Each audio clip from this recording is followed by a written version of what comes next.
Ngayong gabi sa Anggulo, tampok ang isang haligi ng pelikulang Pilipino, ang ina ng Regal Films, si Mother Lily Monteverde. Siya ang namahala sa paggawa ng daan-daang pelikula, mula Bomba Films hanggang sa mga pelikulang tumatalakay sa mga isyong panlipunan. Siya rin nag-alaga at nagpasikat sa pinakamahuhusay na artista, screenwriters at direktor. At ngayon sa edad niyang 72, kilala siya bilang may-ari ng mga hotel at resorts at punong abala para sa mga proyekto sa kapwa. Magandang gabi po sa inyong lahat. Ito ang Anggulo. Halos 4 na dekada nang nakararaan mula nang itayo ni Lily Yu Monteverde ang Regal Films, na ngayon ay kilala ng haligi ng pelikulang Pilipino. Nananatili sa alaala ng mga manonood ang mga pelikulang gawa ng Regal Films at ang mga artista, scriptwriter, direktor na minsan naging bahagi ng Regal at ng buhay ni Mother Lily.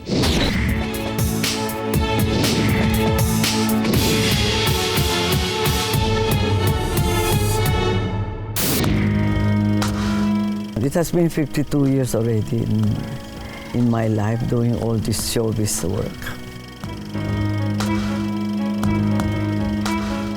You strive, you work hard, yeah, and you focus.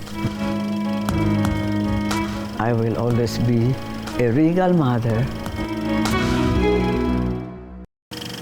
Bakal ka masaya. Kita ko ang mga sariwang bakas ng pagpapahirap na ginawa sa kanya. Katarungan para kay Gadesyo! Noong kasikatan ng Regal Films noong dekada 80, nakilala ito bilang tahanan ng pinakamagaling na direktor ng ating bansa. Ako ang welcome ito. Lino Broca, Ishmael Bernal, Mike De Leon, ang ilan sa mga pinakamagaling at tinitingnan direktor ng Pinilakan Tabing. Ang kanilang mga obrang nagawa ay nakapaloob sa sinasabing Second Golden Age of Philippine Cinema at nakatulong ang Regal Films sa paghasa ng kanilang galing. Mama, anong masasabi niyo sa galing at talento ng mga direktor niyo? They're very creative. They're very talented. And sayang lang, no? Wala na sila. I really love them. I learned many things from them. Noong 1980s, tinatayang nasa 10 kada taon ang ginagawang pelikula ng Regal Films. Dumoble naman ito noong 1990s. Sa ngayon, tinatayang mahigit 500 pelikula na ang nagawa ng Regal mula nang ito ay magsimula. Parang may sumusunod sa aking babae. At kung susumahin pa ang iba nitong pelikula na kasamang iba't ibang produksyon, aabot na ito sa mahigit 1,000. Nagnananay-nanayan ka sa mga anak ko? Kung mahilig ka sa bata, gumawa ka ng sarili mo! Ayon kay Dean Roland Tolentino ng UP College of Mass Communication, may 2 klase ng pelikulang Regal Films na nagmamarka sa kasaysayan sa pelikula ng Pilipinas. Una, siyang nag-produce ng pinakamalalaking box office hits ng kanyang panahon. At ikalawa din, may contribution din siya sa pagkaunlad ng tinatawag na Second Golden Age of Philippine Cinema dahil marami din sa mga pelikula na nagmarka, lalo na sa panahon ng martial law tulad ng Sister Stella L at iba pang mahalagang pelikula na tumalakay ng mga mas political na mga issue ay kakatuwang nanggaling din sa Regal Films ni Mother Lily. Hindi lamang mga mahuhusay na direktor ang nasa bakuran ng Regal Films noong mga panahong iyon. Pati na rin ang mga pinakamagaling na scriptwriter naging alaga rin ni Mother Lily, tulad ng premyadong manunulat na si Ricky Lee. May mga bursts ng ideas. Ay, gusto ko ganito, gusto ko ganun, gusto ko ganun. O, bahala na kayo. Gawin nyo na. So, ang dami-dami yung mga ideas, pero mga bursts ng ideas. Hindi na ako nagbabasa na ng script. I just get storyline and then mga liners na lang. It's, in a way, good for us, good for me. Kasi hindi siya sobrang nakatutok doon sa sinusulat ko. So, nagagawa ko yung gusto ko. Ang Playgirl noong taong 1981 ang kauna-unahang pelikulang ginawa ni Ricky Lee at Direk Mel Chonglo para sa Regal. Para sa kalendian mo! Kwento naman ni Direk Joel Lamangan, hanga raw siya kay Mother Lily dahil sa galing ng producer sa pagkuha ng pulso ng masa. Most of her films talagang dinudumog dahil ang pulso niya ay malakas pagdating sa ano ang gustong panoorin ng masang Pilipino. Learn from my experiences.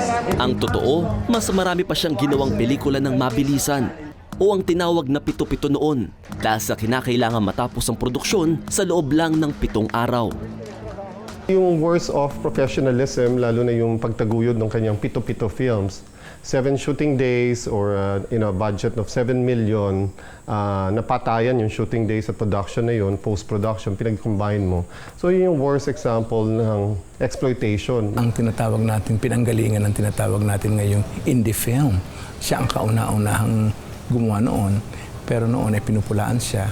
Pero ngayon, tinutularan dahil yung konsepto na yon ay naunang ginawa ni Mother at ng Regal. Higit na nakilala si Mother Lily sa mundo ng showbiz dahil sa mahabang listahan ng mga artista na kanyang napasikat. Kabilang na dito ang star for all seasons at ngayon Batangas Governor Vilma Santos Recto. Kumisan mahigpit, madaldal, laging galit. Pero palagay ko si Mother Lily isang producer na may puso. Pagka minahal ka niyan at inalagaan ka niya, I think it's more than show business. Ang mangyayari sa akin? Sa akin, Gigi, kung Taong 1979, unang gumawa ng pelikula sa Regal si Governor V. doon ko na ginawa sa kanya yung mga sasabi natin na pelikula na may meaning. Kasi karamihan ng awards ko nanggaling sa mga pelikula ko kay Mother Lily. Ano ba ang criteria para maging isang Regal baby? Parang mayroon akong feeling na ito kikita because I based on their eyes, the way they talk. Kasi very focused ako sa mata choosing stars. And their charm, of course, personality. Ang bansag na Mother Lily, kay Lolit Solis pala nagsimula. Ayaw niya magpatawag ng Mrs. Monteverde. Ayaw niya tatawagin ng Mrs. Monteverde, nagagalit siya. So ang naisip namin, kailangan naman boss mo sa tinatawag mo. Lily lang, di ba? So ang ginawa namin, pinatsagan ko, sabi ko, Mother, Mother Lily ka na lang. Gusto naman niya, type niya. Till the end of my life, I just want to be a mother. Taong 1974 nang pasukin ng ina ng Regal Films ang pagpoproduce ng pelikula. Uso ang mga bomba films noong panahong iyon. Ang una niyang ginawa, Kayod sa Araw, Kayod sa Gabi.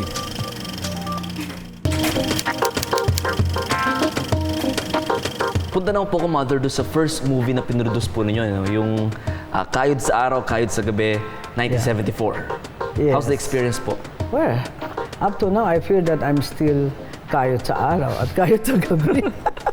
Up to now, but it's ang ganda ng experience ko, John. I'm very proud to be a movie producer because we started from nothing.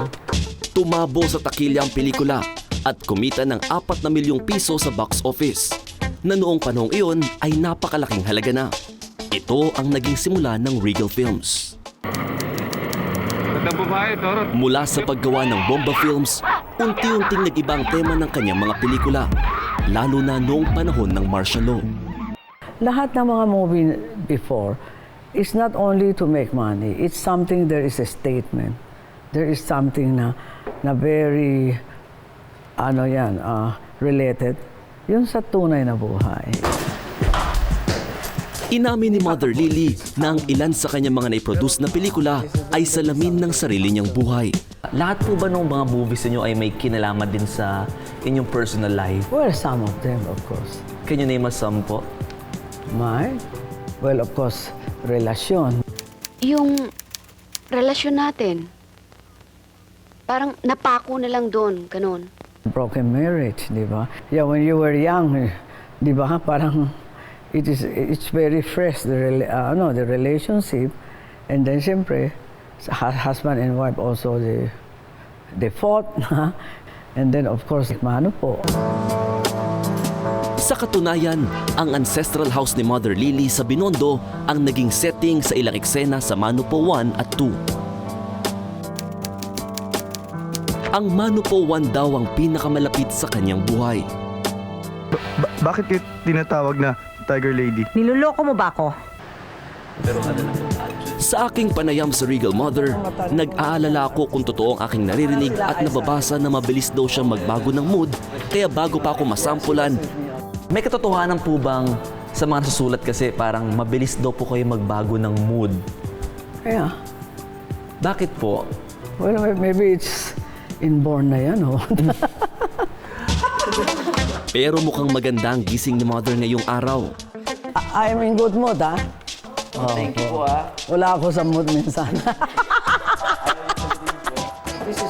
Sa pagdaan ng panahon, marami na rin nagsulputang movie production outfits at artist centers tulad ng Regal. I don't find it's a competition. It is something where we have to encourage them to do the best as what I have done before. Even they are saying that I'm number last, okay. I will acknowledge that. Talaga po? Wala na sa akin. Wala na. Nire-renovate nyo na po ba unti-unti? At patuloy lang sa pagsabay si Mother Lily at ng Regal Films sa agos ng panahon. You treat Regal It's not only business, but you know, parang pamilya ko na yan.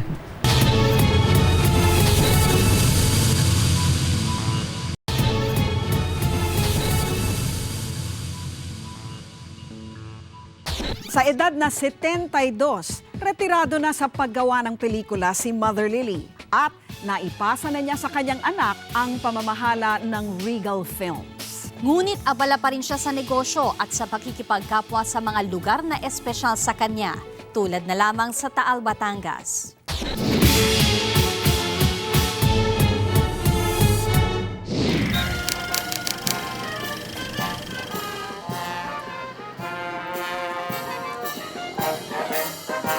Madaling araw pa lang, abalang-abala na mga taga-Taal, Batangas para sa pagbubukas ng unang araw ng taunang El Pasubat Festival. At mayroon silang espesyal na panauhing pandangal.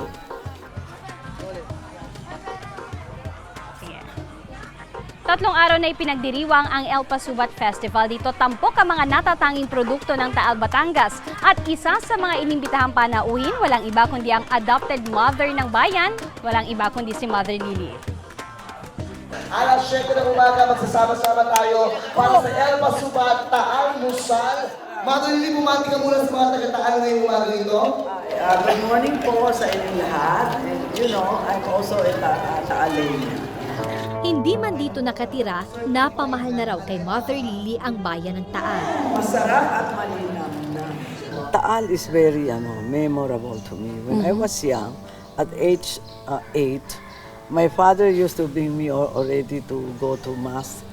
Every year we came here and we also we spend more once a year here.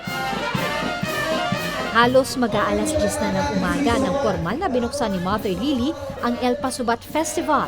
Kahit wala pang masyadong tulog mula sa maagang pagbiyahe, masigla pa rin siyang nakibahagi sa pagdiriwang.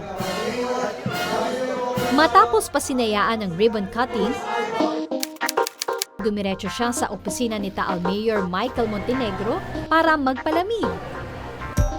Dahil daw sa kanyang pagsuporta at pagmamalasakit sa bayan ng Taal, kahit ang mga opisyal dito, nanay na rin ang turing kay Mother Lily.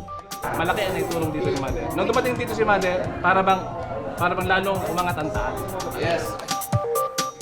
Isa raw sa rason kung bakit todo suporta si Mother Lily sa Batangas ay dahil kay Governor Vilma Santos na isa sa kanyang mga original Regal babies. Ngayon, nagbibigay si Mother Lily sa akin ng pera at nagpapaaral siya ngayon ng 10 estudyante dito ng full scholarship. Tila isang family reunion ang nangyari sa sandaling pagpapahinga ni Mother Lily sa Mayor's office. 30 years ago, what was the first impression? Stricto, in the sense, pag sinabi niya, yun na. Yun. Basta't yung ilayo mo lang yung mga landline, dahil pag nagalit, ibinabato niya.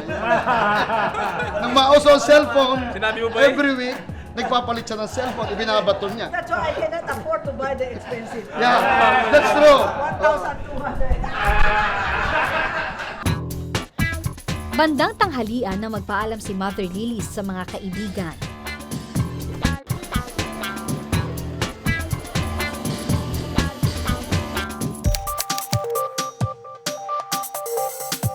Pinaunlakan kami ni Mother Lily na bisitahin ang kanyang resort na 10 minuto lang ang biyahe mula sa bayan.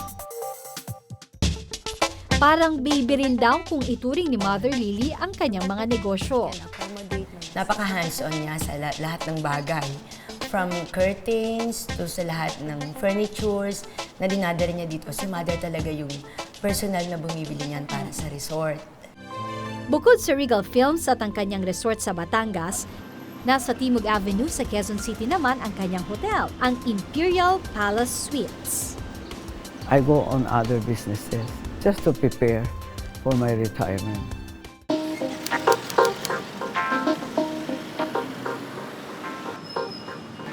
Sa bahay na ito sa San Nicolas, Binondo, lumaki at nagkaisip si Lily Yu, na mas kilala natin ngayon bilang si Mother Lily. Bunso sa 12 anak ni na Domingo Yuchu at Profetiza Buban. Naman, I feel I'm their baby and I'm also a brat. Mother, paano mo naman nasabi na brat ka? Well, whatever I want, they grant me. Oh. Siyempre, pag being youngest, it's spoiled. Right? Ayon sa kapatid niyang si Esther, bata pa lang daw si Mother Lily, pelikula na raw ang nasa puso at isip niya. Nung maliit kami, usually we watch movies and then if not once a week, or maybe we made it also after 2 weeks' time. Linggo raw ang takdang araw nila ng panonood ng sine noon sa Majestic Theater sa Santa Cruz. Kasama nila ang mga mas nakatatanda nilang pinsang babae. Talagang at age 8, I already cut classes just to watch movies. And well, of course, it's also my dream na how I wish I could be a star. But hindi naman. When I look at the mirror, I said, hindi obra yan. Nabahala raw ang kanyang magulang sa sobrang hilig ni Mother Lily sa mga pelikula, pero di nila napigilan ang dalagita. Kwento ni Mother Lily, noong 12 taong gulang pa lamang siya, nakakapanood siya ng hanggang 3 pelikula sa isang araw. Ano yung maituturing mo na talagang iginagalit ng parents mo sa'yo? I did not have good grades. Dahil hindi po kayo nag-aaral? Hindi naman. It's always nakaka-distract ako sa movie world. Kaya naman noon nag-high school si Mother Lily, pinadala siya ng kanyang mga magulang sa St. Scholastica's College sa Maynila, dating boarding school na eksklusibo lamang sa mga babae. Nang tumuntong sa kolehiyo, pumasok si Mother Lily sa University of the East. Ngunit nais daw ng ama na mag-aral siya sa isang pribadong kolehiyo na hindi co-ed, kaya lumipat siya sa Maryknoll College at kumuha ng kursong BS Elementary Education noong 1959. Ngunit nahinto siya sa pag-aaral taong 1961, matapos lamang ang 3 semestre. Meron kayong pagsisisi na hindi ko tinapos tong pag-aaral ko? No. Bakit po? Well, I just, it's really something where I didn't finish my college. It's because I got married, that's the way. But I survived in my own little way na. I strive hard and work hard. Paano naman po ninyo nakilala itong maswerteng lalaking to? Swerte ba? Well, I'm very lucky to have him. Isa sa sikat na basketballista ng San Beda College noon si Leonardo Remy Monteverde. Nakilala niya si Remy nang maglaro ito para sa Utraco basketball team ng kanyang ama. Sa kwento ni Mother, tila pang romantic comedy ang tema ng kanilang love story. It was you who courted him. Of course. Wala naman siyang reaction. No? Pasalamat siya. No? I courted him. Meron siyang mga sinasabi na binato daw niya ng chewing gum para mapansin siya. Those were days talaga. It was not funny. It was just something na where you want to be attractive. 3 taon din naging magkasintahan sina Mother Lily at Remy bago sila nagpakasal noong April 16, 1961 sa Lourdes Church, Quezon City. Kahit lumaki sa karangyaan si Lily Yu, wala siyang nakuhang suportang pinansyal mula sa kanyang mga magulang nang pakasalan niya si Remy. Kaya't lahat daw ng kanyang naipundar at tinatamasa ngayon galing sa kanyang pagsisikap. I started as a popcorn operator. Yeah, and I invested 1,500. Mula sa pagtitinda ng popcorn, nakabili si Mother Lily ng pambili ng rights para maipalabas niya ang Hollywood film na All Mine to Give. Nabili niya ito sa halagang 7,000 piso lamang. Pero ang pelikula, kumita ng ₱250,000. Ito ang naging simula ng pagbukas ng Regal Films na sabay nilang itinaguyod mag-asawa. Things happen. It's something na when I have dreamt something, it comes true.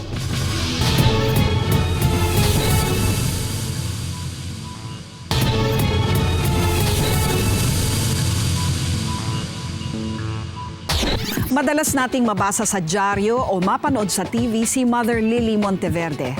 Pero may bahagi ng kanyang buhay na nakatago sa madla. Pinasilid niya sa amin ang bahaging iyon ng kanyang buhay. Mahilig siya sa musika at nangongolekta siya ng mga Buddha sa isang malapalasong tahanan.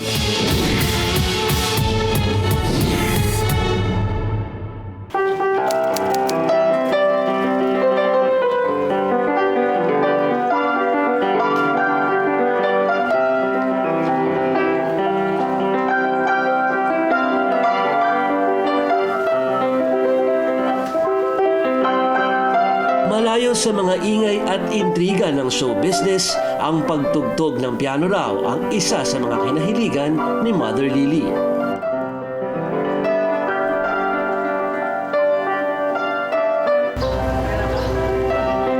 Ang tahanang ito na laging puno ng musika, unang tinirhan ni Mother Lily at ng kanyang pamilya noon pang 1974. Sino po nagdisenyo ng bahay? Design? Well, of course, I do the design. But of course, the architectural. This is second time renovation. Bakas na bakas sa kanyang tahanan ang kulturang Chino at ang mga palamuting kadalasang nakikita sa mga bahay-opisina ng mga Chino.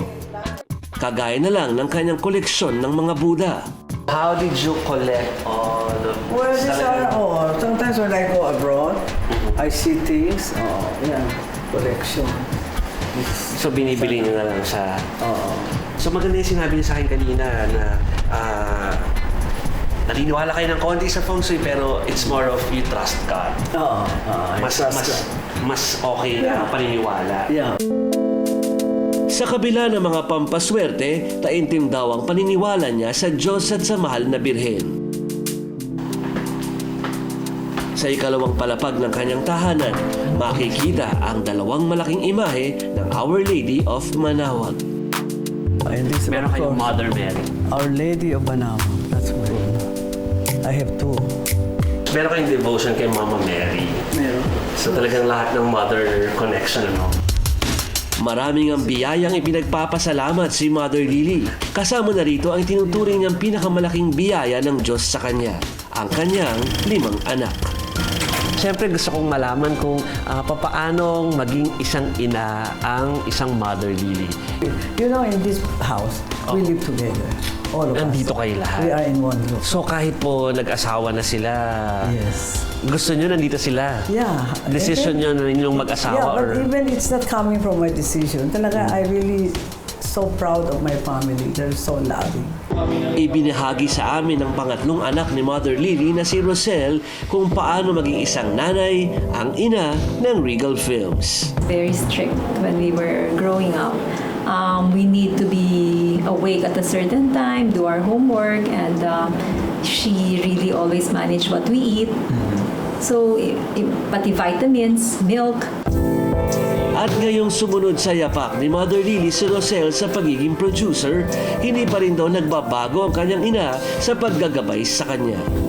I need to get her advice, especially for budget or sometimes when there are problems that arises. Pero most of the time, it's really, she leaves me alone, independent in some decisions. But in some decisions, we decide together. Katuwang ni Mother Lily ang kanyang asawa na si Remy sa pagpapalaki sa kanilang mga anak. Habang lumalaki ang mga anak ni Mother Lily at Remy, sabay naman nilang itinaguyod ang Regal Films. Paano niyong nagawa ng paraan na maging mother din dito sa household ninyo? What we focus more is family than business. If you don't have a good family, What can you work? How can you do business? Di ba? Ang ilaw ng tahanan ng mga Monteverde, isang maimpluwensyang mother sa larangan ng pelikula. Pero ang kanyang tagumpay, hindi raw nasusukat sa dami ng parangal na kanyang inani, kundi sa mga taong nagmamahal sa kanya at tumulong sa pagkamit ng kanyang mga pangarap. I'm very at peace. I don't know how will I say. I should thank God and to thank my children, my husband, and also mga Regal babies. Ganun na. Ang laki ng sinuporta sa akin.